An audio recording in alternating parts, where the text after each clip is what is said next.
How you guys doing? Randy Richard in the shop. And today is the final chapter, final part to the Delta Tablesaw and Delta 6-inch joiner restoration. We've already gone through the joiner. It's a 6-inch Delta joiner. And information about their model numbers and all that is in the description if you need to know that stuff. But we've already got, the joiner's all restored. It's mounted on the saw. It's all been set up, calibrated as far as blades, all the knives go and all that. It's ready to cut. The table saw is not. I put together the table saw, but I really didn't, set it up as far as making sure the gibs are set right, making sure the height adjustments and all that is calibrated and working properly, and squareness of the blade to the table and the fence and the miter, all that. So I've already done all this, so I'm going to go through and point out all the key features about this saw. Now, there are a lot of table saws that are like this. I have an Inca table saw that's tilting table saw also, and it had some of the very same features as this one as far as all the adjustments to make it cut just right. Now, a lot of these other saws where they're tilting arbor saws, they're a bit different. But they do have a lot of adjustments to make it cut right. So if you have one of those, you should check that out. But here we'll just be doing this tilting table saw and things specific to this model type saw. A lot of people have these actually. I've gotten a lot of comments and a lot of emails about people having the same saw. So they've been around for a long time, since the middle 30s. Let's get to it and we'll start running through everything. Well, first off, this is the underside. I tilted the table over so you could see under here. So obviously there's the belt and the pulley, and that's the spindle in here. Now I did put new bearings in there. Up and down motion of the table is this whole casting here, and the part the spindle is mounted in is stationary, and that's this side of and this is a separate casting. So this casting here moves up and down. This is the handle, the worm drive that I showed in the previous video, of course. This is the worm drive that drives it up and down. This is the lock for the up and down, right here. So this handle has to be positioned so that when you push it, so it's easy and it's away from the belt, obviously, so you can just lock it in just a quick quarter turn. This is a positionable handle, loosen the screw, and this is onto a splined piece here. So you position that nut part and then position the handle so you can do that. And then we have these here studs. These studs come through from the stationary casting, and these are special nuts with some washers. And they have a little bit of a spring washer in here. Now these nuts have a set screw in the end of them.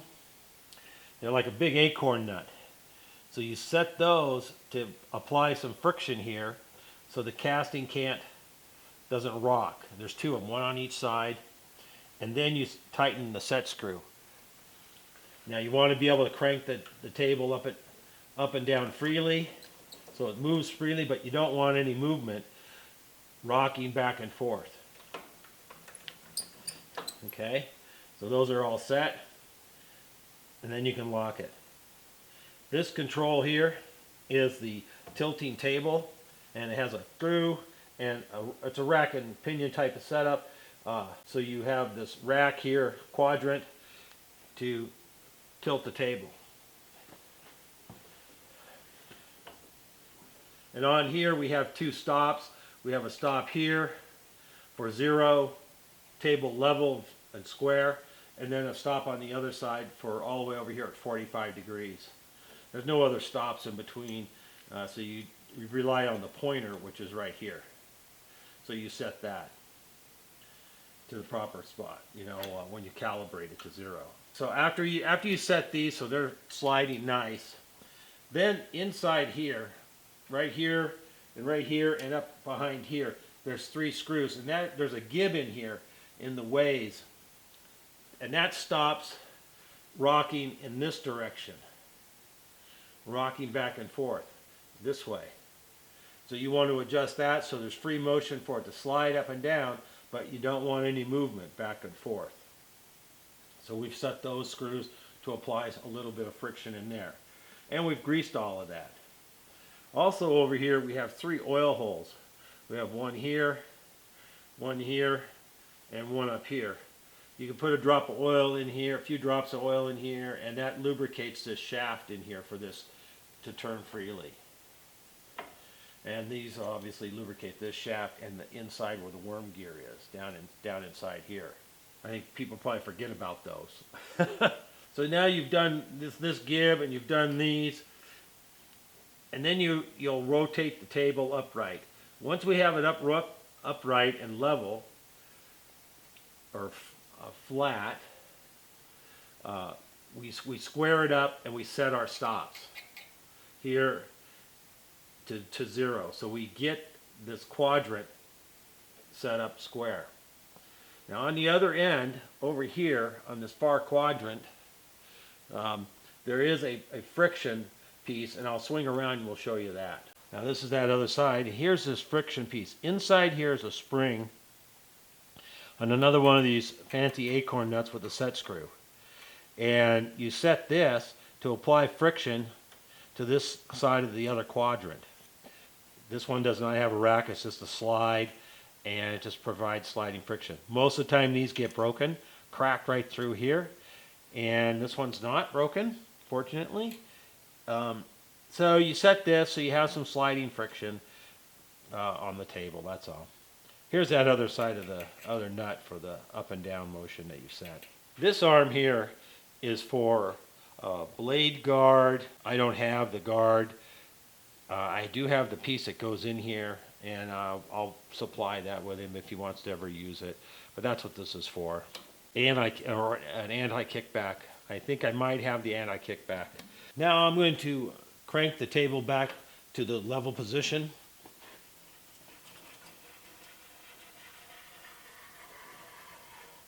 And lock it. So once you've squared it to the blade, you set this stop for that position and adjust this pointer to 0.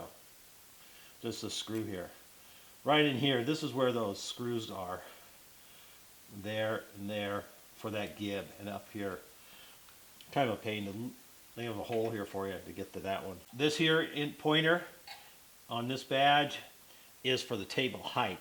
Now once the blade is in there, you crank the table all the way up, and you can set your 0 point. And like I said, the other stop is up here for the 45-degree angle that you would tilt the table to.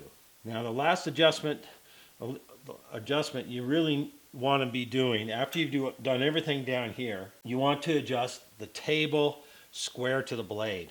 You have 4 bolts here, 2 on this side and 2 on the other side in the exact same place. And you only have so much adjustment. These should be square to the miter gauge and square to the fence. Now the miter gauge has some adjustment, so the fence has no adjustment. So I would set it, this is what I did, is I set it to the fence. The fence has no angular adjustment on it. There's no movement of the rails. The rails are solid position, and so whatever that is what it is. Adjust the fence, put the fence on, and you'll adjust the table square or parallel. The blade is parallel with the fence. And that's what you use. After you get it set, you use those bolts to tighten. So here's the fence.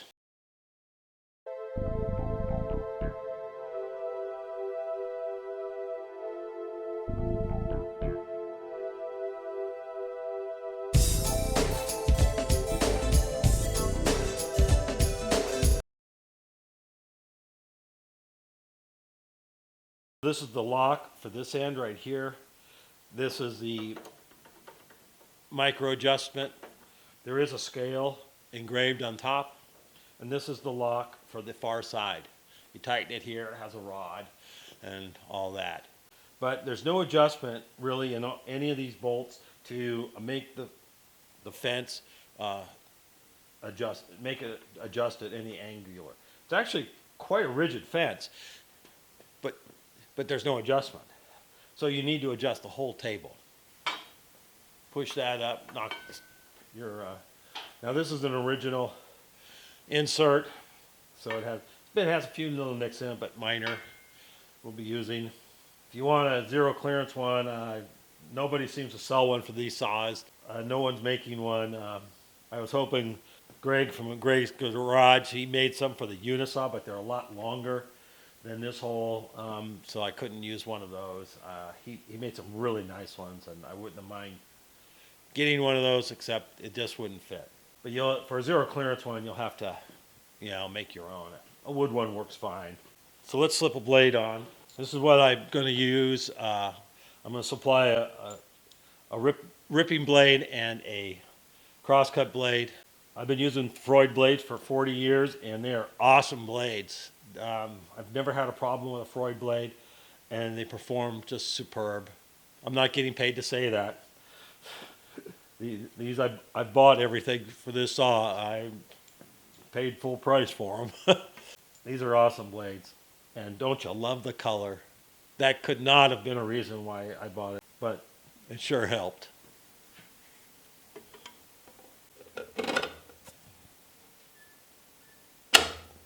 Washer, nut, right hand thread on this saw.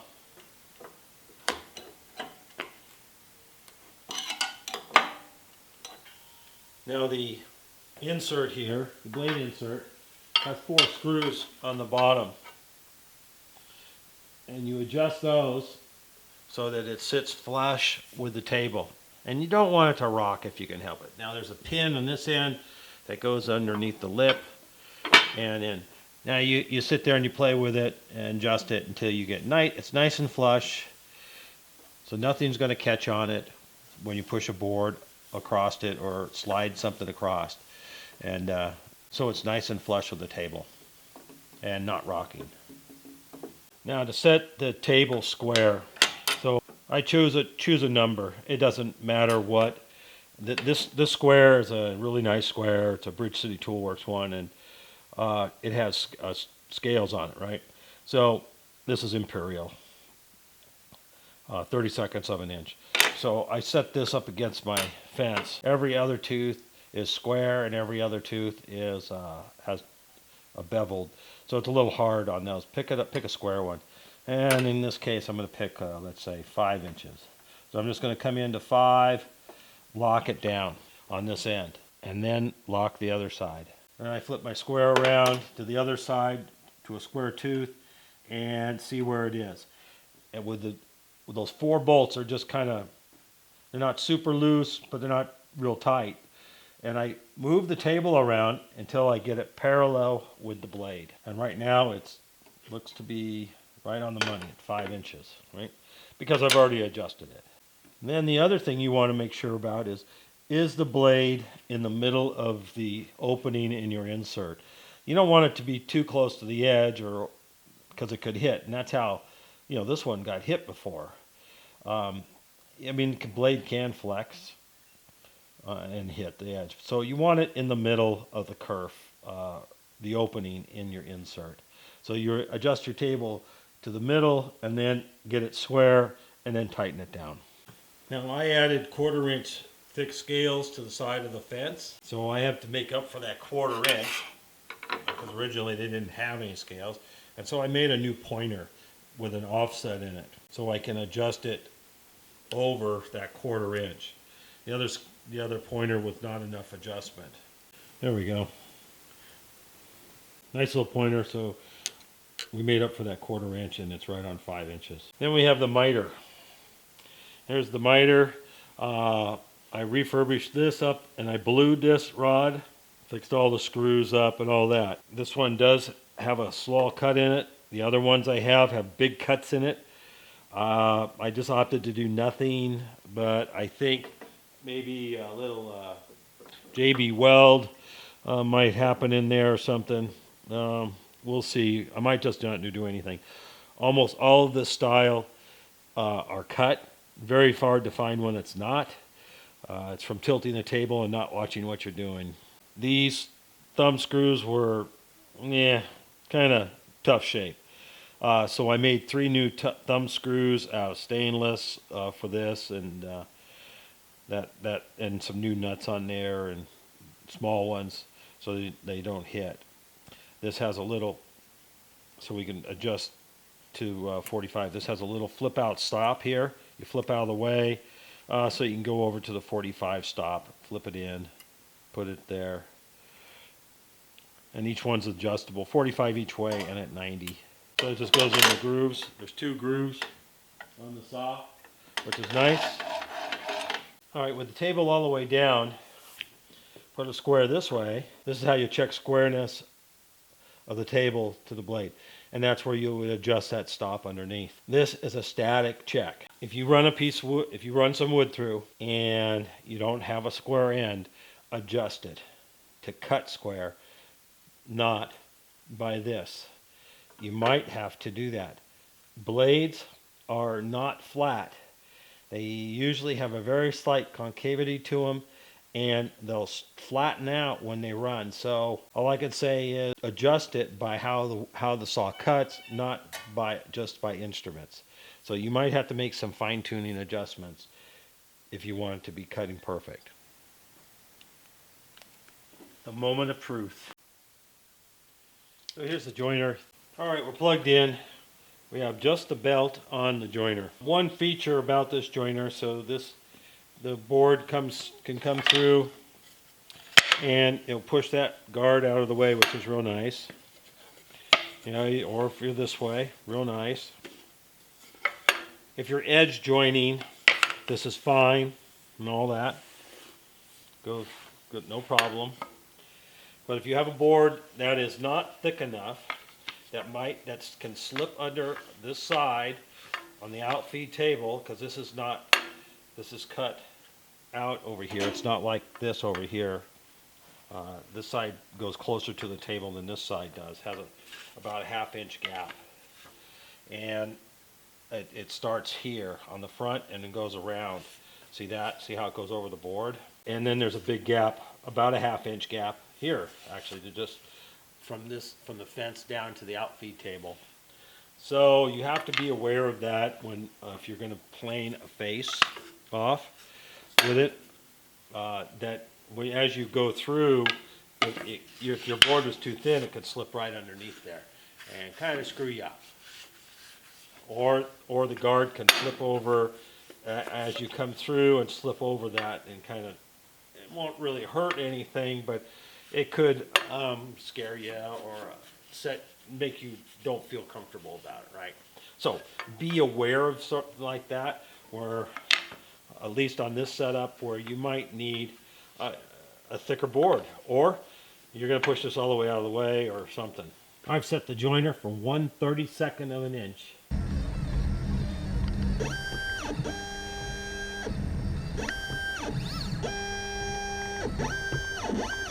Now I grabbed a different board. I grabbed a board that is thick enough that will not slip under the table or slip under the fence, and it's 5 3/4 wide. And I think we'll move the fence over just a hair to make sure we get it all. All right, we got the fence moved over, and we'll clean up this entire board. This is really rough. This is rough sawing on this side, so let's. Might take a few cuts.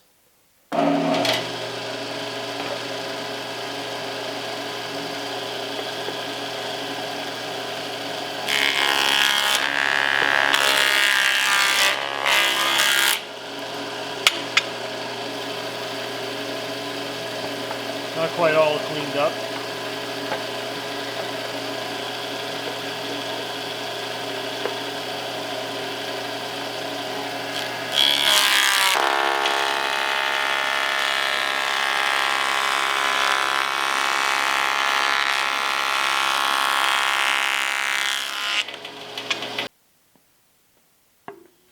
There we go.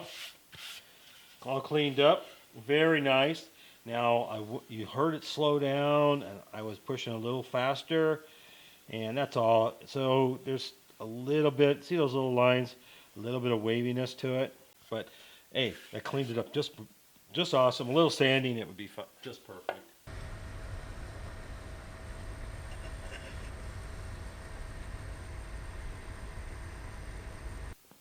All right, we'll leave it at that 32nd of an inch cut.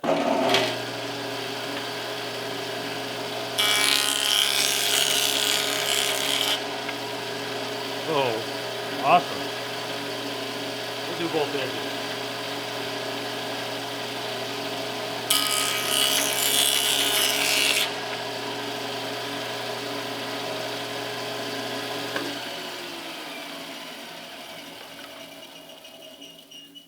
Very nice, very nice. Now we're going to check for square on the edges against the planed edge face. That's what we had against the fence. Perfect. Absolutely perfect. You can't ask for better than that. Perfect, both sides. That's awesome. Not necessarily parallel, but they're square. Okay, I swapped the belts, and we're going to set our blade. We're doing some ripping.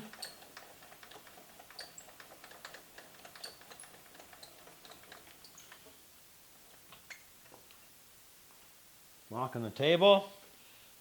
Table is very solid. Very happy with that. We're going to set our fence at, let's see here. Our board is, man, it's just about just a hair under 5 3/4. So we're going to rip off this one edge that has a round on it, a little quarter round, and make it square so we can measure it. And we're going to set the saw right at 5 inches.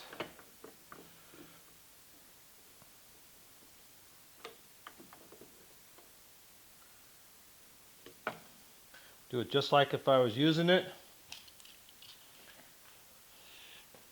And well, let's rip it. I like the position of the switch. I really like it.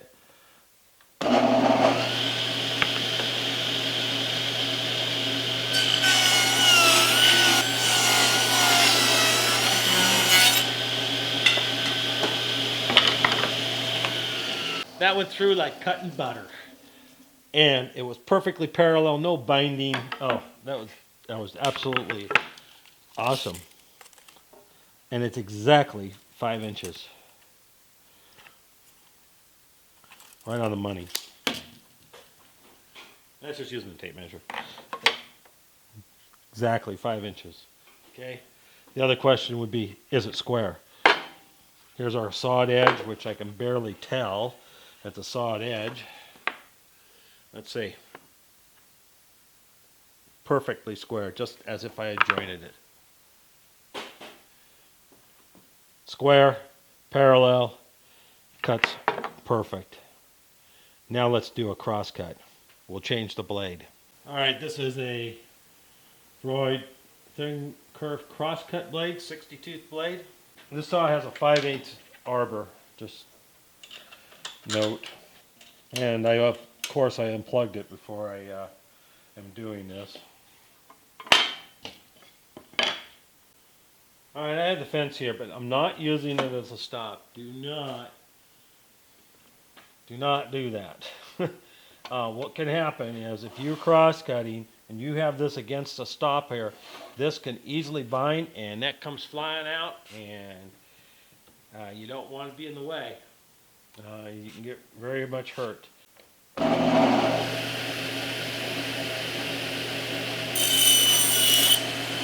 Like butter.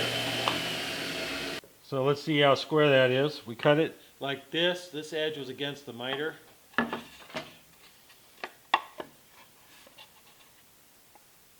Oh, absolutely perfect. No gap at all.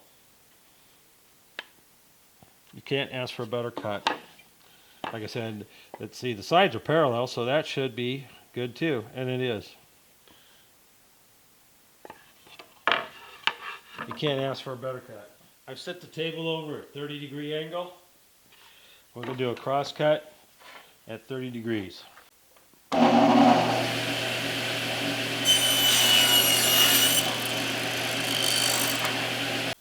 Alright, let's see how we came out on that 30-degree cut.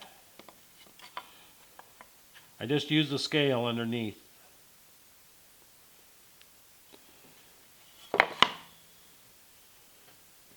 I don't know if we can tell, but that is right on 60 or 30 degrees from 90, and it's right on the money. Right on the money. Well, this is going to be a fine saw and joiner combination. Solid, cuts great. It's all calibrated to within cabinet standards. I tell you, I wouldn't hesitate building a cabinet from this at all, or any nice piece of furniture or anything like that. This is just absolutely wonderful how well this is working. I use this saw here, this exact saw.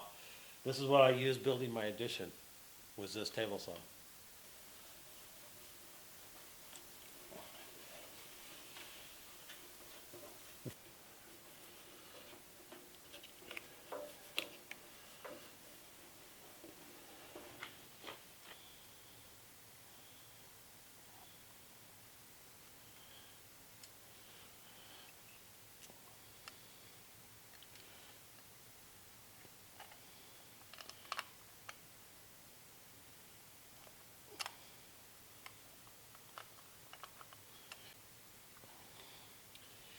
Now on the back side of this, I didn't show you.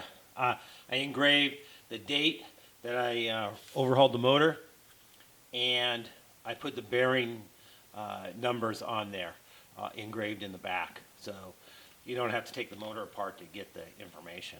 All right, right here in the front. So I placed this just off center about I don't know, not even 1/8 of an inch to cover that hole. There are several holes in here. So I just scooched it over just so I would cover all these holes. Almost centered.